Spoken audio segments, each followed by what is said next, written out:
Mr. Gritchen, if we could we possibly skip to the audit? Sure, let's move to the audit. We have an individual here, our auditor's here, so we can do the audit. Chris, you want to come up? Scott, you want to introduce Chris? Sure. Chris is from Evans, Marshall, and Peace. He did our audit for the last 3 years. Is it Chris, or 4? I think this is going on Or 4? longer than that. It's going to be the second term. With fourth you or taking fifth. over doing it. I think it's the 4th year. 4th year. Yeah. We used to have one of your senior partners. We used to have You might have been Paul doing all Thurman. the work behind the I've been doing This Second or is only third time he's third been. time you've come here. Right. third time, yes. I've been with the firm almost 10 years now. Feeling old. Well, it's improved in the last couple of years. That's what appreciate we're that. trying to recognize that for it. Well, thank you. We still got 40-something questions to answer, so we're going to get you Well, I've already answered 55. 52, 53. But you're ready. We went through them last week.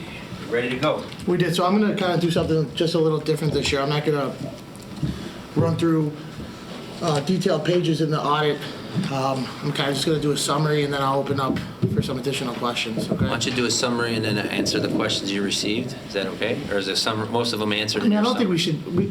should, you want to go through every question? I don't think we should. As long as most of them are covered in your summary, it'd be helpful. Okay, Okay? sounds good. Okay, so before I begin with the summary of the audit, I'd like to thank Dr. Skinkis, Scott, and the financial staff for their hard work and preparation for the annual audit. This year, we completed the audit in a timely and efficient manner. I did not run into any problems or issues. Reporting and controls were sound. Scott has done a really good job transitioning into CFO, especially over the last couple of years. Mr. Walsh provided me with questions relating to the audit and the financial statements, which I had previously responded to. After my summary, I'll ask to take any unanswered questions from the board. For fiscal year 17, the district's estimated financial profile score is 3.7, or recognition, the highest score in ISB's financial designation system. This formula is based on 5 ratios: fund balance to revenue ratio, expenditure to revenue ratio, days cash on hand, percent of short-term borrowing, and percent of long-term debt margin remaining, which the district has excelled in all 5 of these ratios. Operating fund balances increased from roughly $20.86 million in fiscal 16 to $21.52 million in 17, an operating surplus of about $700,000. Just to note, the audit is prepared on an accrual basis. Excuse me. While the board receives its monthly reports on a cash basis. The main difference between these two are such: the cash basis accounts for revenue only when money is received and for expenses only when money is paid out, while the accrual basis accounts for revenue when it's earned and expenses when they are incurred. The way that Cook County distributes its taxes makes it very difficult to budget under either method. In fiscal 2017, subsequent tax collections, which means 60 days after the year end, were about $11.2 million compared to $10.39 million in 16. That's almost $1.5 million more received in the prior fiscal year. The taxes also fluctuate the district's fund balances. While the district receives a great amount of taxes up front, those monies are not distributed again until late February or early March of the following year. That's 7 months without receiving any property tax distributions, which is about 60% of the district's revenue. A few other items. The district paid about $3 million down on their bonds while issuing 2 new capital leases. The capital leases were 2 new Chevy buses and then 13 Canon copiers. This information can be found in the debt section of the audit report. To note, the previous copier lease contract was an operating lease agreement. The only remaining operating agreement is the Rockefeller parking lot. The details of those leases can be found on the operating lease section of the report as well. Lastly, for fiscal year 2018, so going forward, GASB's requiring that all OPEB reporting, which is other post-employment benefits, be in line with the pension disclosures adopted under GASB 68. This new standard, GASB 75, it's called Accounting and Financial Reporting for Post-Employment Benefits Other Than Pensions, will be adopted by the district And if not, a qualified opinion would be issued, which I obviously don't think the district's not going to do this actuarial study. I've been in talk with Scott about this new standard.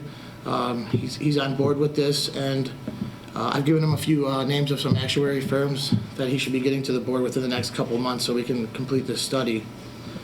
Can you explain that in English? Because the Yeah. public and the board. Well, You we already- cite to GASB, which you should tell people what a GASB. Right, GASB's Government Accounting Standards Board, so that's the board that is underneath all the financial reporting for governments. We do have an OPEB study right now, and you had asked a question about why are these numbers the same. GASB's now going to an annual report for OPEB, just like TRS and IMRF. So now that note will be just like the TRS and IMRF note, because they want to have all retirement issues bundled into one standardized note. So we have to do our own. Yes, that study is done by a third party, which we have to hire an actuary, which we have in the past. 3 years ago, we used a fellow by the name of Tim Sharp, but he's no longer in business. So there's a few other firms out there that have been doing this study. And what types of post-retirement benefits would fit into that? I think the only thing for this district would be health insurance. So anything paid out of pocket from the district when someone retires would be included in that study. Because everything else is then covered under TRS and then IMRF. And that should be continuing to go down if eventually be zeroed out because we don't have, They'd be off. right? I The think if retirement we're package talking for two or three contracts ago where there was still the opportunity for retirees to stay in the district insurance. That's no longer. Right, but isn't there people that are currently retired that are still receiving these health benefits? Yes, I'm So saying. until every their person's off. is deceased, then that study would obviously have some sort of financial impact. There are some districts that, once it becomes small, I can make the decision that the study's immaterial, and then going forward, we wouldn't have to do that, but for district with this many employees, that could be a long but time. I would But the do amount a already calculation small. on number of employees, roughly how many more, because it's not till we got it till they go to Medicare, isn't it? Yeah, Chris, So it was, it's like 10-year window. There's a 10-year for these window people. and it was- And we're only talking about, that's no longer in contracts, so we have a legacy issue with these. So I would look at the total potential dollar amount. We may get it under the threshold of materiality. I mean, but even as of right now, under the previous OPEB study, we had 48 members that were active, so currently working, 24, so 46, I'm sorry, that until they pass away would be, Well, until they passed away, they're only eligible until they're eligible for Medicare. right, oh, right, okay, right. until Right. I 65. see what you're saying. Yeah. Right. So then maybe it'll be immaterial, we won't have to do it. Yeah, because it is pricey. Because the contract. We'll check on it. We'll check on it. You'll look at the We're not numbers, how many done. more years is remaining on the number of participants. Your job is and to then make you sure we're following all the Right. Yeah, yeah, standards. fair. and- You're right. No, it's fair. We'll I mean, see. even if we just talk to the actuary, they may come back and say, there's 2 people on here, it's not Right, substantial, right. we don't need to Okay. do it. All right. I think that's kind of my summary. If we can kind of go over some, I have the answers. You need to go through the answers to the question. You wanna know go what? through I'll every- save you. You don't have to go through all of them. Explain to everybody why the prior copier lease was an operating lease and why the new one is a capital lease. I mean, in a nutshell, the prior copier lease, there's more to it than what I'm about to say, but it really, in a nutshell, an operating lease is when the lease is over, you have to give that equipment back. Right. A capital lease is when that lease is over, that equipment is yours to keep. That's really the main difference. And so the impact on our audit for that is? Well, what happens with that is it becomes part of your debt, because it's no different than you going to the car dealership, leasing or purchasing a vehicle, you're paying the bank until that term is paid up. Once you're paid up, then you receive the car. So it negatively impacts your legal debt margin, but it's very minimal. Okay. Chris, I want you to go through some of the questions that Mr. Wall submitted, and then what I do is I send those out after this meeting to the Sure. board. And then if there's specific stuff, we carry on individually between the board member and the auditor. That's fine. So just summarize the key issues. I know you have them all down because we went through them last I mean, do you week. want me to just go through every one of them? No, I could, Let You me wanna just, yeah. I'm going through. Okay. On page, and I'm looking at last, I'll have to look at your audit report, because my comments were from last meeting. So on page 13 of your report,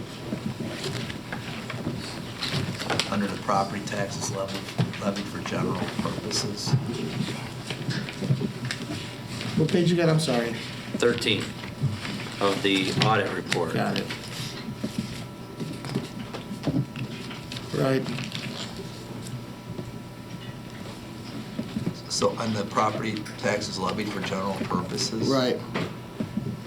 So you're asking if there is Yeah, why? the reduction here due to the accrual accounting? Yes. The answer would be yes. The rule, It's what you were saying, what you said earlier, that it's the million, the difference in how the taxes were collected. At Right. the 20, it's the carryover 2-month period, right? correct. Okay, because we actually, on a cash basis, we had more tax receipts in 2017 to 2016, right? Right. Okay. Well, we got two payments, one in July and one in August, and since they were within the GASB 60-day rule, you had to Correct. accrue them back. Correct. So even though the board is seeing reports that those are counting on our cash basis from the Correct. treasurer's office, from an audit standpoint, you've accrued them back. Correct. That's the rule, 60-day rule. Okay, And then on Exhibit A, those 60 days are pulled out as well. So they let you have the 60 days on the fund financials, and the statement of net position, they pull it out. But the Exhibit A and Exhibit B are kind of misleading. I always say, look at the fund financials for that. okay. And on page 17, Sure. under the revenue, it's in other places, but you list the state on behalf retirement revenues of 8.9 million. Right. Why don't you explain to people what that is? And this is the first year we actually you put in the notes. Right. That we should have had that on behalf. Right. We never broke them out before this year, right? It was, more and more accounting firms are showing this number separate instead of burying it within state sources. The reason for this is this number's become so substantial that I think it makes a clearer picture for the board and management to see that number pulled out, and then you can really compare your taxes and other numbers. Okay. So that's why that was pulled out. Okay. But it's payments where we directly get, the state pays the money directly. Right, that's the payment on behalf of the state for retirees. Okay. So it It can doesn't cover the even go pension. through the treasurer or through our account. Correct, that's a number given directly to us by TRS at the end of the year from a GASB report that's just booked from us as a revenue and expense for net effect of zero. And on page 22, this is probably a really question for Sure. Scott and not you, but I have answers for this. the agency funds are the accounts where we're the fiduciary that don't go through the treasurer we have in the bank in Riverside, right? That's Correct. the, right, The activities. so, These are your student activity funds. okay, So we do have in the audit, there's a schedule in the back that details all the student activity funds. And I know you would ask why part of it had went up, and we do have answers for that, because me and Scott did go through well, I this. always look at compared to last year. Right, too. right. In the last 3 years, those balances have gone up by 33%. It has, and there's, for 17, lacrosse was a new activity, so that was part of the main reason why the balance had increased. But that only went up like 2%.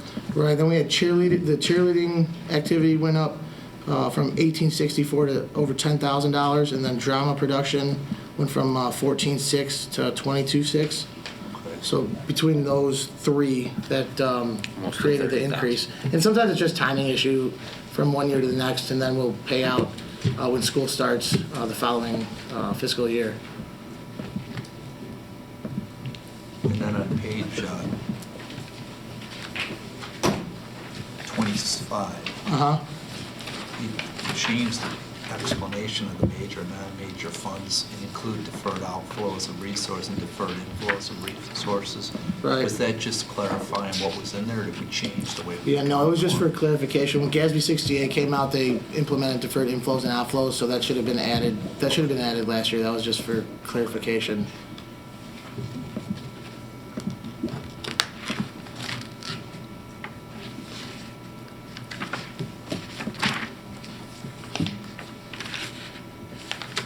I think that might be the answer to the other one. on page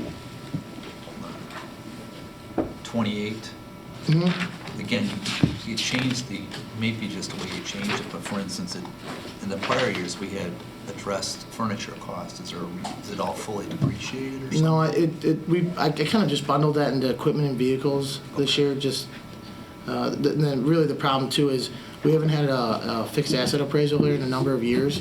So I've been having to work from the previous appraisal, and those are substantial in cost. And I've been able to just calculate the depreciation on my own instead of putting the burden on the district of spending upwards of $10,000 to $20,000 to get an industrial appraisal company to come in here. Okay. And on page, Not a problem. page 29, Uh-huh. $69,000 prepaid to ComEd listed there. Right. Does anybody know what that's for? Okay, so I mean, I know all about this as well, and I responded to the question from the Township Treasurer School audit report. That money is this balance, and the problem on the treasurer side, they don't get the audit entries until after they're done, so that's why the balance. It's the same item, they're just different It's figures. correct. Okay. And when I inherited the audit, the previous auditors had booked a prepaid amount for $244,000. And when I had gotten here, I started looking at the bills. So the bills do have a credit on there. And it seems as it's been fully consumed, but the amount was so substantial, we just decided, or I decided to just amortize it over the next couple of years just to bring the balance down as we go. I'm not quite sure if that's a completely accurate number, but it's too material for me to just write that entire amount off for the audit. So as I think 2 more years, that number will be written off. So we aren't getting credits anymore?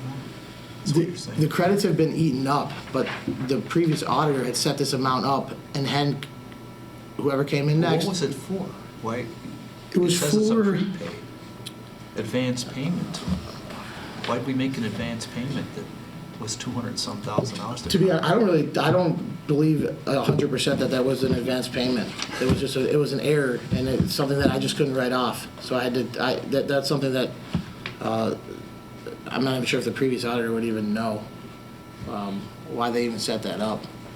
Or I we mean, I could. misstated Would you like me to write it off next year? You're the Yeah. auditor. If it's Yeah, not write it up. supposed to be there, Well, because it's not it's- supposed to be Write it there. up. Will, I thought I was going to tell you, call ComEd and tell them we want our 69 grand. There's no Right. program they have where they should Yeah, have it that was- kind of money for us. Right. Prepaid that I'm aware of. I mean, I guess it's twofold. I think we probably should contact ComEd. The amount through my ed fund is immaterial, but the amount as a write-off is. So it's not something that I was like, okay, I'm going to call ComEd or have Scott call ComEd for that, but we probably should. It's under section N on page 29, right? So let's just J. maybe shoot an email to ComEd, Scott, and see what's going Yeah, on. unless there was a deposit given at one point. And then if not, then next year I'll just write the remainder off so it's completely I accurate. mean, that's what we should find out. Maybe if we made a deposit and we should make sure we got all the credits. Right. Or not. And we checked the bills. The bills were just And the bills aren't standardized. showing any No, credits, because no. if you do overpay ComEd, they show you a credit on the Right. statement, yeah. Or if you did a deposit.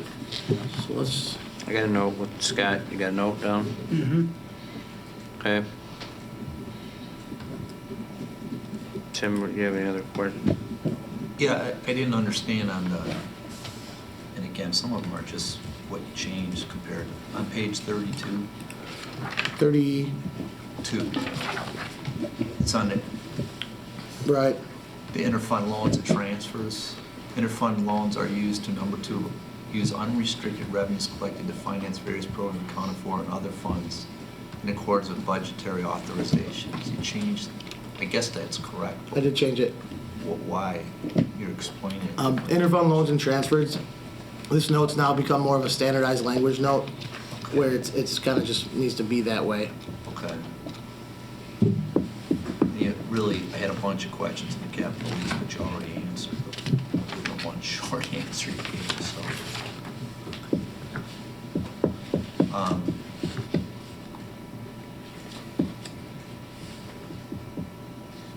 And then the other ones were just curiosity, like some of the numbers seems like they should change on an annual basis. And we can go through those. It's I'll not, look at, yeah. do you explain them? I explained You have a them as reason why they best can as I could, change. yes. I don't think we should burden everybody's evening on that. And the same thing when a couple of them were asked, doesn't appear to match last year's, but I'm sure you explained those, right? Correct. Yeah, if it didn't match last year, there's a rhyme or a reason for it. Okay. I mean, it's the numbers from this year for last year are different. Well, right, in a and few it's, instances. part of those is from that retirement, it's more of the pension notes. Again, those numbers are given directly to us, so if the actuary for TRS or IMF goes back to change something, they're gonna change our numbers going forward as well. Could you go to page 62, though? Sure. The excess of expenditures over budget. It says Sure. for the year ended, the one you're auditing, June 30th, expenditures exceeded budget in educational account by $9 million. I don't Right. think that, on a cash basis, they didn't.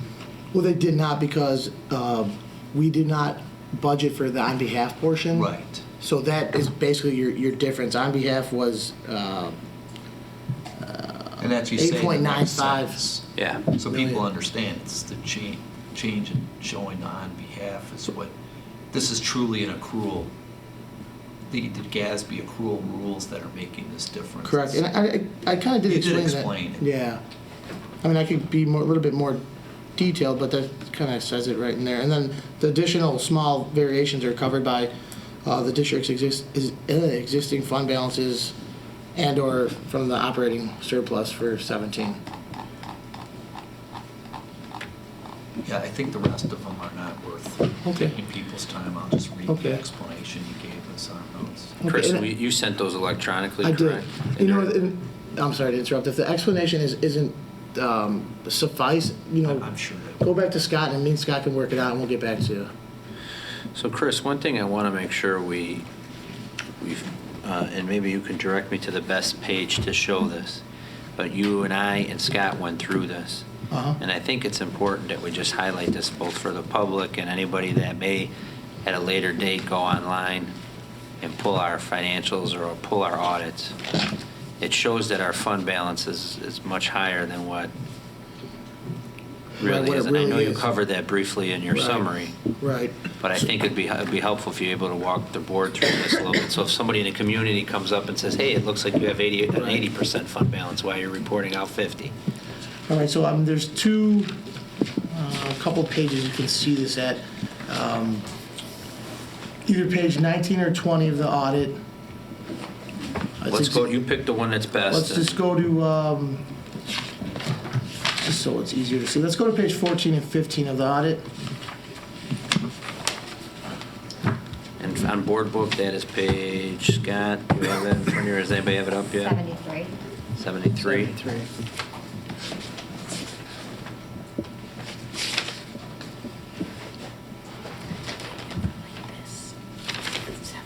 Okay. Right, so the problem with the way Cook County distributes its taxes is that it's not like Lake County and DuPage County where we know when we're receiving the money. Cook County kind of, I mean, we have a ballpark, but they kind of distribute as they want, and it's not consistent from year to year. And the problem with the way we receive our taxes and where the fiscal year ends, which is June, we got a bunch of money in. So we got $10 million in July and August. Well, for the accrual report, those numbers have to be added to revenue as a receivable. So it takes our fund balance skyrocket, but the problem is we don't receive another property tax distribution for 7 months down the road. So as school starts and the district is spending money to pay salaries, which is most of the expense, your fund balance is just going to go down and down and down and down until we receive that next property tax payment. So on the accrual side, it just so happens that the year end is June, it just jacks up the fund balances. And that's how we explained even to the bond council, because they were confused at that as well, how that works. So they know that this is not how we sit on a monthly basis. This is just more of a one-time shot that just so happens to be the fiscal year end of the district. Well, isn't a simple way of explaining it, because you're also adjusted for the fact that first 2 months of the last year were moved on accrual basis the Correct. prior year. So Correct. on a cash basis, we're doing it from July 1st to June 30th, but on an Correct. accrual basis, we're doing it from October 1st until whatever the 2 months. till September 1st. till Correct. August 30th. That's absolutely correct. So there's just in the only, that's the revenue part. Correct. So if the county moves them up Shifts. or shifts them back, it's Correct. going to have a big effect. Yep. But on the revenue or Mhm. expenditure side, the biggest adjustment is for salaries of employees if they spread them out over the Correct. 12-month versus the 10-month. Correct. And that just doesn't usually have a big impact versus what the real estate taxes Correct. receipts are, right? Absolutely correct. So Chris, on page 14, to put this in layman's for anybody in the audience that has no accounting background, you're referring to towards the bottom of the page where it says total fund balances? Correct. And in terms for the district standpoint, the operating funds is what, those are the main funds, so that's your first 4 funds on page 14. And general fund is more or less the education fund, That's your educational fund and your working cash fund. okay? So on a quick look basis, if we were to say, you know, we're showing a total fund balance of combining all these to 27 point, almost 28 million, right? If we were to pull out the receivable, that's approximation of what truly we're running at a fund balance, right? Because you pull in as receivable, there may be other small receivable in there, but Correct. primarily it's the receivable, which is primarily those cash receipts. Correct. In terms of like how we're just doing right now, it's always just good to look at your cash balance. So top of is the where? page, cash and investments. That's really where you're sitting right now. That cash is cash. You can't adjust Right. cash. It's just that's what you got, less your outstanding checks and deposits in transit. That's a good approximation of what our true fund balance is. Right. That we use for our Correct. budget basis. That's virtually what your cash basis fund balance would be, is just your cash and investment amount. It's just But rough. Go ahead. You know, again, people aren't sophisticated accounting, I understand this, but everybody in the world, except government agencies, account on an accrual basis. They have, pretty much, unless No, you're they're absolutely small right. business, right? In fact, there are school districts in the state who are larger and more sophisticated to do their own accounting. They don't rely on the treasurer's Correct. system, right? Correct. And they'll do it on an accrual basis Correct. themselves, right? There's, It's actually a more accurate way of doing it, right? it is, But like I said earlier, it's like just it too matches. complicated for a small district with a small staff, Correct. relying on the county treasurer cash reports to Correct. do it on an accrual basis. Correct. I think out of the, my firm audit is probably 32 school districts roughly, and add another 20 to 25 other municipalities. Probably 2 of those are capable of running their books on an accrual basis. Okay. And in those 2, they're bigger districts where the CFO is a CPA and then the Director of Financial Services is a CPA. So districts just don't have the capacity to Right. do that, just like you said. So I think the reason, just so the cash and investments is the true sense of what the district has in reserves. Correct. And at this point, if we're operating on roughly, what's our total budget? Just under 23? Scott, is that roughly? 20, I think it's 25 million. That sounds probably about right. I don't have the total. Okay, so basically we have about 48%, Correct. 47%. I mean, It's pretty good. right, but I mean, it's not a point to where, I mean, the state asked for like 33. I mean, we get sometimes in dialogue where we're not sitting on a large amount of money we have enough to cover us for about 6 months in the event that our taxes are delayed or we have Correct. any issues, correct? Correct. And just like I said earlier, we're sitting at, say, $11 million in operating funds. We're not getting anything till March. So that number, that your cash is going to keep going down and down and down till we get that next property tax distribution, which obviously that goes hand in hand with your fund balance going down as well. Right. And where we got into an issue with that, I think in my first year, was when Cook County was like 3 months delayed in Correct. paying out property taxes. Correct, and now we're starting to run into that problem with now the state categorical payments. This is the first year since I've started doing municipal work where ISB on their FRIS system, they'll voucher a payment. So they'll say, in March, we're going to release, you're good to go, you did what you had to do, we're going to release your check. They're not releasing these checks for 8-9 months down the road. And I'm seeing it more and more often at other schools. For instance, I do Waukegan's School District 60, obviously in a different financial place, but they're owed upwards of $12, $13 million from the state for payments. They're actually having to take TAWs out and then do bond issues per year just to stay afloat. So, I mean, it's gotten to the point where that stuff's getting a little scary. So it's always good to see when boards and management do care to make sure these things aren't going to, put a burden on the district and obviously most importantly the students. Okay. Thanks for clarifying that, Chris. Not a problem.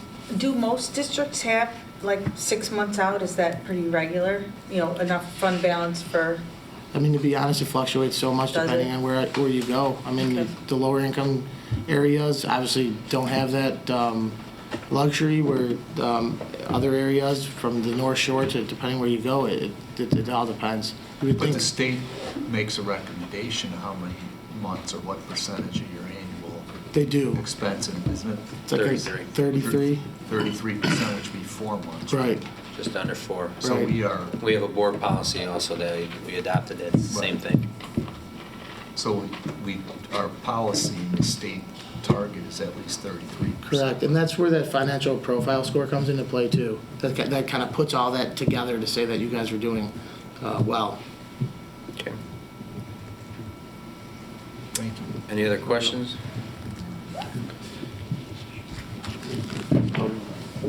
Yeah, so you've got a part on here on factors affecting the future. What are you looking at as the top 3? To Page be- are you at, Chris? Oh, this is going to be page 11 of the audit. It's the management discussion and analysis. The top heading, factors affecting the district's future. 67 of current board book. Factors affecting the district's future. Scott, do you want to butt in on this a little bit? This is management's position. I can say what I want to say. And, Sure. I mean, to be honest, kind of just what I was talking about with the state. This portion is I help with this portion, but it's technically written by management. But just like I said, with the state and the position it's in, making sure we get these categorical payments timely would help. Let's hope by next year they're not stretching it from 7-8 months to over a year, because the schools that really need their general state aid and or categoricals aren't going to be able to function without taking loans out. But I do feel that this district does a really good job in making sure that its values and goals are upon the students and maintaining fiscal responsibility. So I kind of like the last bullet point about the district's Board of Education and admin and staff will continue to investigate ways to reduce expenditures and increase revenues in order to maintain the financial recognition profile scored through ISB. I know the talk around the state is a tax freeze out there. That's something that, Say what kind of. property tax freeze on that, which would not let the district collect CPI on that. You'd be frozen at it, which could impact a couple $100,000 to the district. And then also with the new evidence-based funding formula, it's too new to really know how it's going to impact the district. They're still working out the calculation on that. Until the state can give us an accurate formula and what is actually going to be impacted, we don't know if it's going to truly help us or hurt us with that moving forward. I'll just go along with that. This evidence base he's talking about, that's replacing general state aid, if I'm correct, right? Yes. Yes.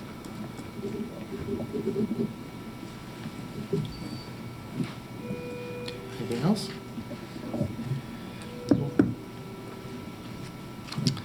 Chris, I think you made it through. Thank you. Thank you. Good job. You got the electronic copy, right? Yep. And so we'll send it out in the Friday update if anybody else wants to ask additional questions. So it's okay for me now to submit everything to ISB? It is. Okay. The board has officially reviewed the audit. Sounds good. We'll do that tomorrow. And then I'll send you a copy of the submission, okay? Okay. Thank you. You're welcome.